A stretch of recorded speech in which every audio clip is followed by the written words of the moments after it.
Di podcast kali ini kita akan membahas tentang cara mengatur keuangan dalam berbisnis. Kali ini saya ditemani dengan Pak Aditya Primayuda, SPIMM ya Pak ya? Ya udah, lanjut saja langsung ke pertanyaan nggak apa-apa. Tema podcastnya itu cara mengatur keuangan dalam berbisnis. Oke. Yang pertama, saya mau nanya. Sambil ngobrol aja. Iya. Kapan sih Pak waktu usia yang terbaik untuk menyiapkan dana pensiun? Dana pensiun? Iya. Oke. Saya kaget juga nih kalau itu dana pensiun. Oke. Sebaiknya kalau waktu terbaik untuk misalkan dana pensiun, artinya dari pensiun ini kan dana yang kita alokasikan untuk bisa kita nikmati di masa pensiun, nanti di masa kita tidak produktif lagi. Maka di usia produktif kita akan lebih baik seawal mungkin, sedini mungkin di usia produktif kita, ketika kita masih bisa berkarya, ketika kita masih produktif, menghasilkan sesuatu dalam konteks finansial, itu akan lebih baik kita siapkan dari awal. Misalnya kalau teman-teman dari kuliah ya, kita siapkan. Karena ini mungkin saya pernah lihat beberapa podcast juga, beberapa konten YouTube, teman-teman akan lihat sudah banyak tuh konten-konten yang sharing juga tentang mempersiapkan dana pensiun, atau mungkin nggak nyampe dana pensiun tapi ingin merasakan financial freedom, ya kan? Mungkin teman-teman masih usia produktif, bukan usia pensiun, tapi bisa merasakan financial freedom, artinya sudah cukup investasi atau punya simpanan, sehingga tidak lagi dikejar-kejar oleh mencari uang dan pekerjaan gitu. Maka kalau ingin merasakan financial freedom dan pada akhirnya bisa menjadi dana pensiun, kita akan lebih baik sejak awal. Total di usia kampus, di usia mahasiswa, tapi teman-teman butuh untuk create something ya, misalkan dengan bisnis gitu. Dengan bisnis, kalau saya sendiri mengawali atau mencoba bikin bisnis dari semester 3 kuliah S1 dulu, sudah coba untuk mulai bisnis, dan ketika bisnis teman-teman mulai menghasilkan, tidak ada salahnya mulai diinvestasikan. Yang mana investasi tadi bisa kita simpan, yang bisa kita nikmati, kita mungkin ada satu titik nanti pada kita bisa menjadi financial freedom, artinya uang bekerja untuk kita dari bisnis kita, kemudian dari hasil itu pun kita bisa simpan untuk kita nikmati di masa kita pensiun kita gitu. Bisnis sudah berjalan, by system sudah berjalan, kemudian kita ada simpanan yang bisa kita nikmati, dan tidak harus dikejar-kejar lagi uang diperlukan untuk memenuhi kebutuhan, tapi uang sudah bekerja, sistem yang kita buat menghasilkan uang yang pada hasil bisa kita nikmati. Jadi saya pikir kalau disebut angka umur berapa tidak ada batasan. Sedini mungkin kita teman-teman bisa berkarya dan produktif di masa perkuliahan itu lebih bagus lagi.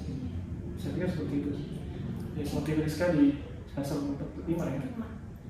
Ya, bisnis bisa mulai hasil bisnisnya dialokasikan untuk simpanan di hari nanti, itu lebih bagus juga. Biasanya nih Pak, tadi kan Bapak mengenai investasi ya. Investasi ini tuh apa sih buat anak muda gitu loh? Karena kan pasti kan bingung kan, anak-anak muda tuh mau investasi apa gitu. Ya sekarang investasi banyak ya. Kalau kita bicara ada berbagai macam produk untuk kita investasi, dan kita bisa investasi di berbagai macam opportunity. Mungkin kita bisa investasikan di bisnis, kita bisa investasikan di saham, kita bisa investasikan di reksadana mungkin, atau beli obligasi mungkin, atau sekarang main di kripto gitu. Macam-macam ya. Dan yang mana kecenderungan memilih yang mana itu biasanya juga bergantung pada karakter orangnya juga gitu. Ada kalau tipikal yang berani ngambil resiko, mungkin dia main di saham, kemudian di kripto juga. Tapi kalau safe mungkin ya simpan di reksadana gitu ya. Jadi kalau bentuk investasinya, tadi bentuk investasinya ya, Iya. seperti apa gitu ya. Tapi kalau saya sarankan sih ya, kalau teman-teman mahasiswa ini ada uang saku lebih disisihkan, kemudian dikumpulkan uang tersebut supaya produktif. Saran saya sih masih muda, banyak energi, banyak teman, banyak relasi, dicoba untuk meng-create bisnis itu lebih bagus. Kalau mau coba saham boleh, mungkin kecil-kecil dulu, karena kalau nyoba saham itu biasanya teman-teman akan terdorong untuk mengamati berbagai macam kondisi makroekonomi. Teman-teman dari ekonomi kan, dari manajemen, biasanya kalau main di saham tuh mau nggak mau teman-teman akan terpacu untuk memperhatikan perkembangan di dunia, di banyak faktor, banyak faktor politik, sosial, budaya, ekonomi. Itu kan teman-teman perhatikan perusahaan mana, bisnis apa yang sedang berkembang, isu apa yang sedang terjadi, kemudian saham mana yang harus dibeli. Itu biasanya akan menambah wawasan teman-teman. Itu boleh juga kalau main di saham. Tapi kalau saya, kecenderungan saya sini tergantung kembali kepada karakter orangnya ya. Berani yang take a risk atau playing safe itu macam-macam. Tapi kalau saya sarankan sih coba aja coba create something di bisnis itu akan lebih bagus sih menurut saya gitu. Jadi kita harus membuat bisnis gitu. Yes, karena buat bisnis itu, kalau saham itu kita nyoba, kemudian kalau dapat return itu kita nikmatin sendiri. Kalau teman-teman bikin bisnis, bukan pekerjaan, efeknya akan lebih bagus sih, memberi manfaat buat orang lain juga yang hasil gitu ya.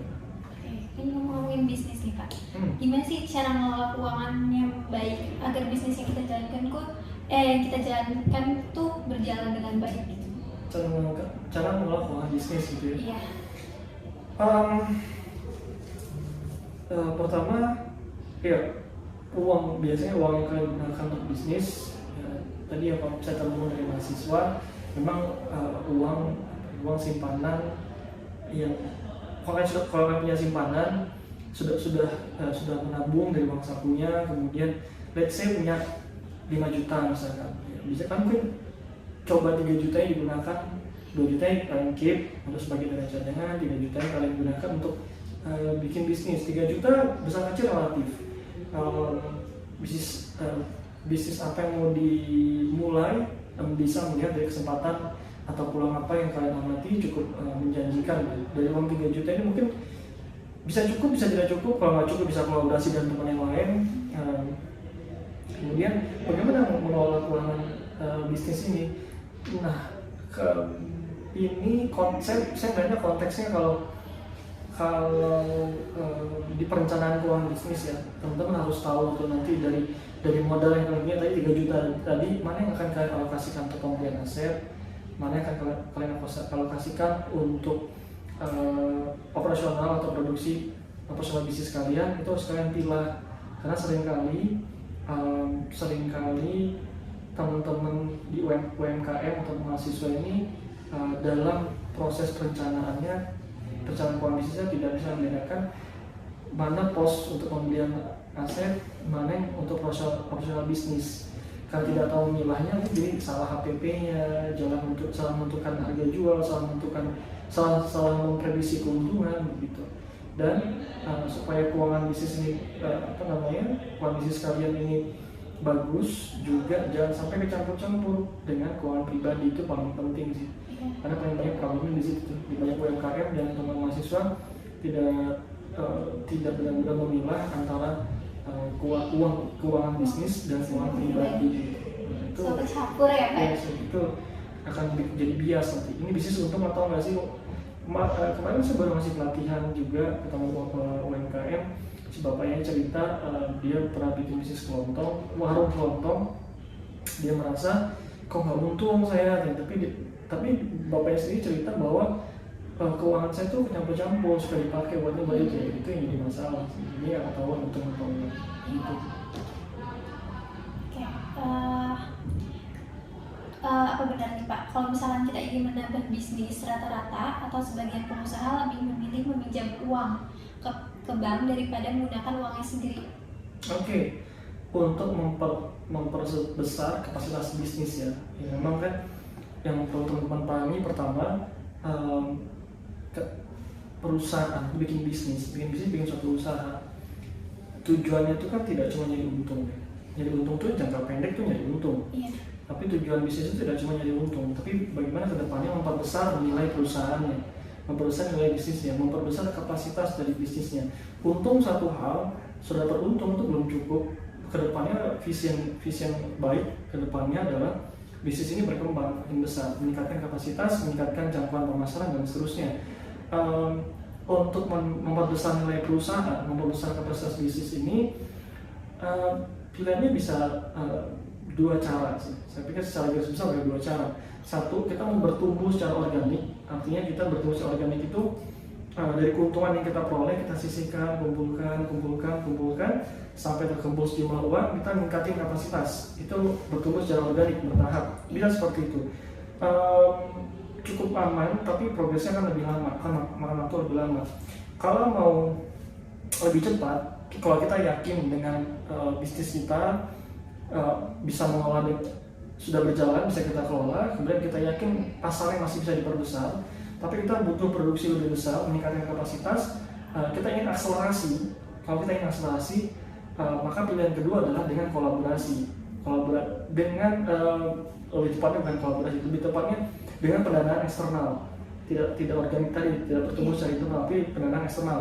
Pendanaan eksternal ini pilihannya kan macam-macam. Bisa dengan pinjaman dari bank, kemudian mencari investor. Kalau sekarang banyak sekali platform crowdfunding untuk pendanaan bisnis, banyak banget tuh. Ada Accelerate, ada B-Share, ada Tani Fund, macam-macam. Itu pun mereka akan bisa mendanai bisnis-bisnis yang potensially grow, potensially bertumbuh. Biasanya mereka tertarik untuk mendanai.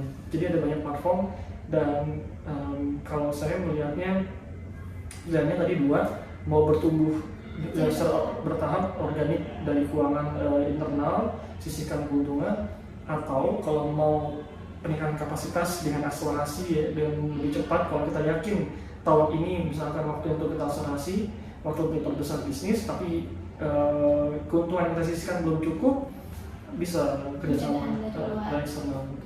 Pinjaman salah satu pilihan, tapi masih ada opsi yang lain. Tadi dengan investor atau kerjasama dengan perusahaan-perusahaan crowdfunding tadi. Ya. Oke.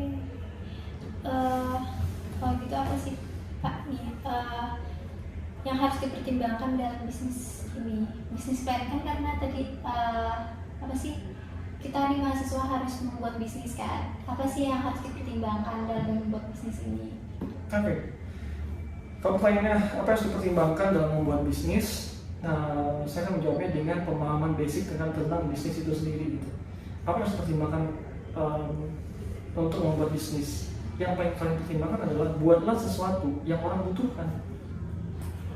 Buatlah sesuatu yang orang butuhkan. Buatlah sesuatu yang punya manfaat sebagai solusi atas permasalahan orang. Yang paling kalian harus pertimbangkan itu, bahwa produk yang kalian akan jual, produk yang akan kalian pasarkan, boleh barang atau jasa terserah. Yang perlu pertimbangkan tadi, produk yang akan kalian create, kalian harus tahu kalian harus tahu apa value produk itu atau apa manfaat produk itu untuk kebutuhan atau permasalahan siapa. Ya, itu yang perlu kalian pertimbangkan dengan baik, karena sesederhana logikanya, kalau produknya mau laku, menurut Rizka, supaya produk kita laku, gimana? Jual sesuatu yang bermanfaat dan dibutuhkan orang. Ya. Maka apa yang harus dipertimbangkan untuk berbisnis? Ya, kalian observasi apa yang sedang dibutuhkan saat ini. Ya, ada masalah apa? Kenapa? Kita bisa melihat mic yang kita gunakan, headphone yang kita gunakan. Ini kan kita beli, kita gunakan karena kita punya suatu kebutuhan, punya suatu permasalahan. Kita butuh untuk rekaman audio, kemudian butuh suatu tools atau equipment yang mendukung untuk itu. Beli peralatannya karena kita punya. Ini muncul karena ada sekarang kita banyak menggunakan platform di media sosial, butuh konten yang bagus, tidak hanya visual tapi audio, muncul peralatan ini. Jadi apa yang harus dipertimbangkan dalam bisnis? Paling utama adalah kalian tahu produk yang kalian buat itu untuk mengatasi atau sebagai solusi atas permasalahan atau kebutuhan yang mana gitu sih. Value dari produk itu menjadi penting kira-kira gitu guys. Pasti kan ada faktor-faktornya juga ya Pak ya. Kalau misalkan itu apa aja sih yang menjadi kesalahan fatal yang harus dihindari dalam melakukan usaha? Oke, biasanya kesalahan yang harus dihindari dalam melakukan usaha.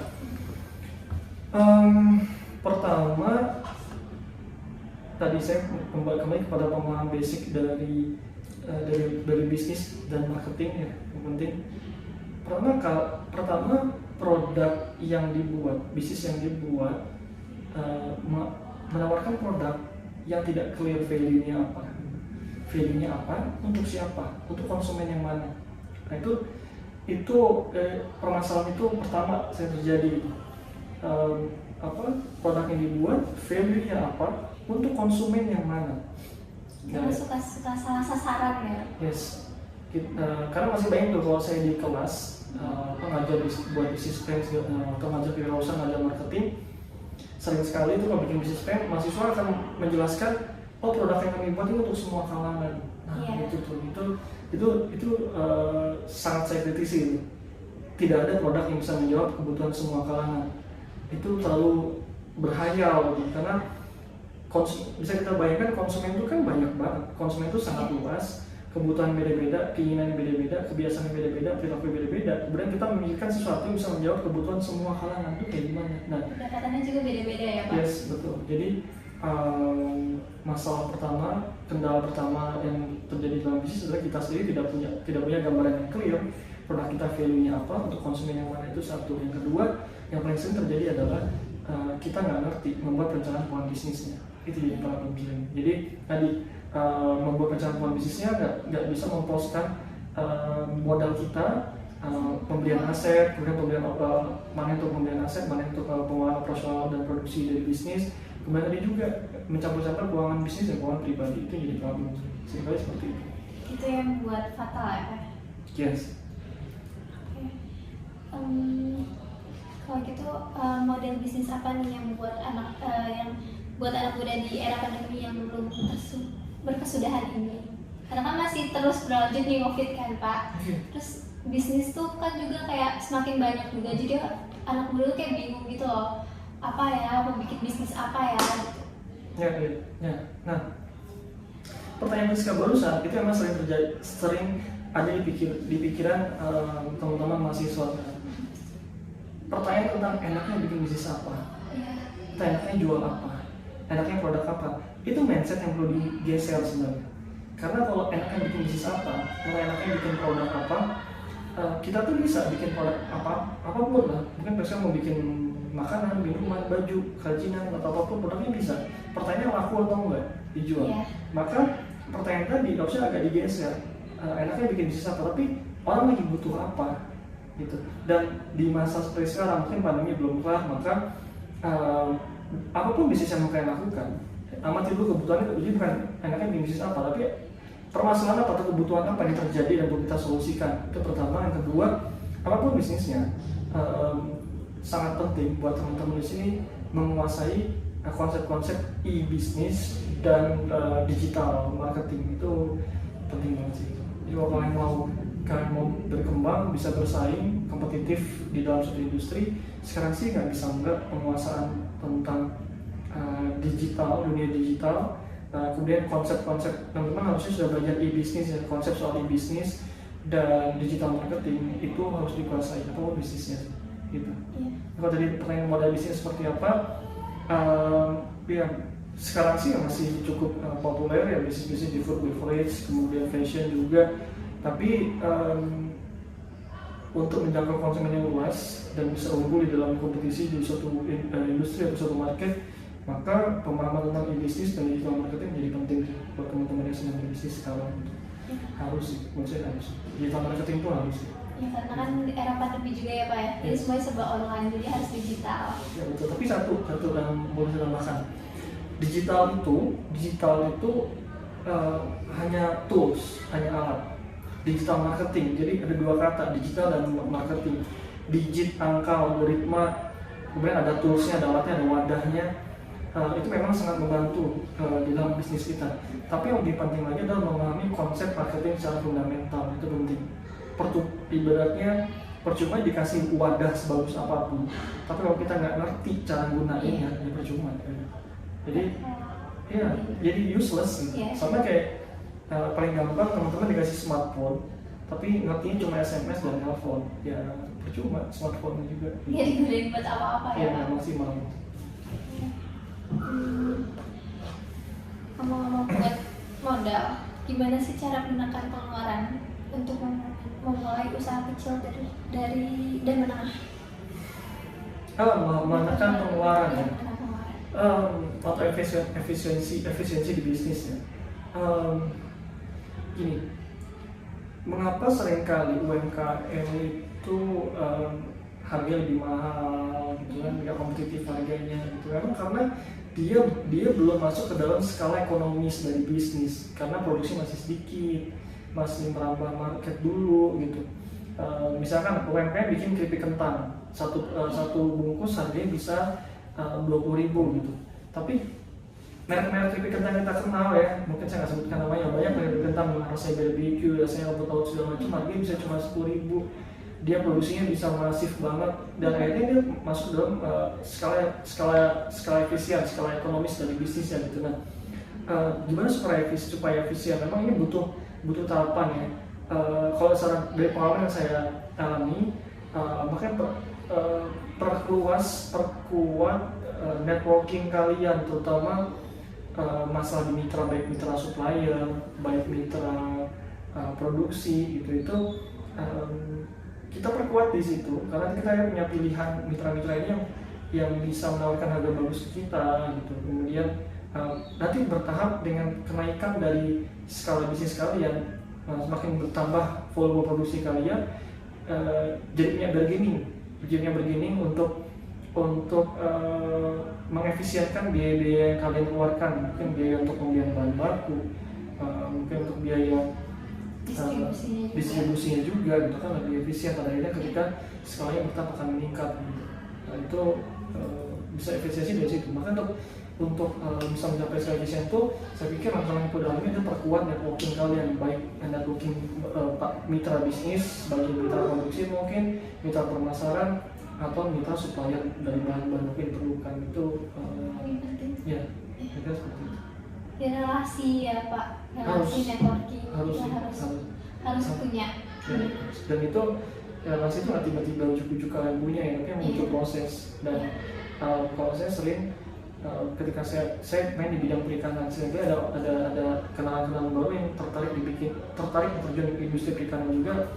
Mereka bertanya, nanti bantu masarin ya, kemudian nanti kemana ya jualnya, nanti kemana beli itu. Saya bilang oke, buat awal saya bantu, tapi mau nggak mau bapak atau ibu dalam mengelola bisnis ini harus juga mencoba membuka networkingnya gitu. Karena biasanya sih ketika kita terjun dalam satu bisnis, karena kita intens di situ, karena kita fokus di situ, biasanya kita akan membuka sih jauh-jauh itu. Kita mencari ke sana, mencari ke sini, membuka networking yang berkaitan dengan bisnis kita. Biasanya kan terjadi seperti itu sih. Kalau kita fokus dalam intens dengan bisnis kita, kalau enggak ya memang terbatas di networking kita gitu. Promosi juga jangan lupa ya Pak. Iya, betul. Oke. Kalau itu tadi kan bisnis nih, tipsnya apa sih Pak biar bisa sukses bisnisnya? Oh iya, saya sendiri pun belum mencapai di tahapan sukses itu ya. Memang terus butuh proses ya untuk mencapai satu titik tertentu, tapi ya baiknya selama bisnis itu ambisinya terus jalan ya, nggak mencapai, tidak puas pada satu titik ya, supaya bisa terus bertumbuh.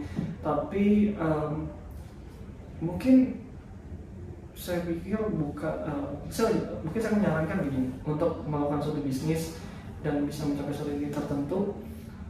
Bisnis itu memang sulit banget, susah sekali memang. Makanya nggak banyak orang mau berbisnis, walaupun kalau dikatakan bisa atau enggak, semuanya bisa sebenarnya.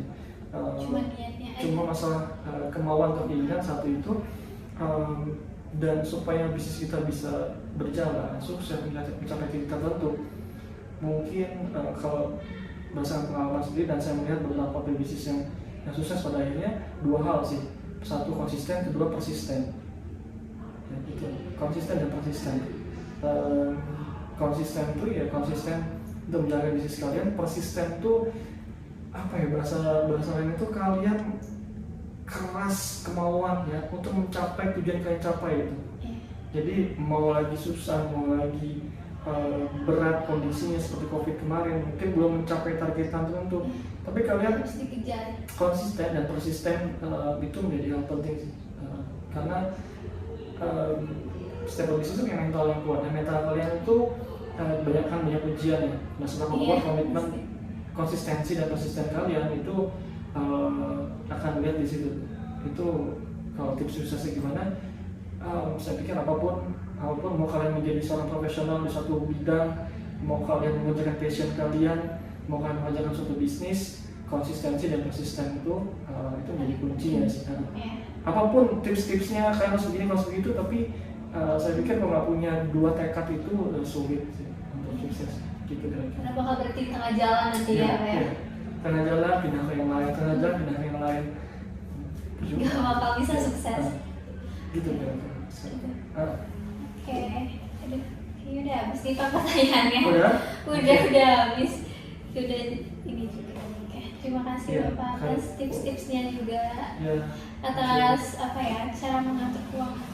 Ya, mengatur bisnis ya, mulai dari apa tadi? Dari pensiun ya. Saya sempat tanya mulai dari kapan ya, sebaiknya sih intinya sih dari usia muda bisa produktif dan berkarya.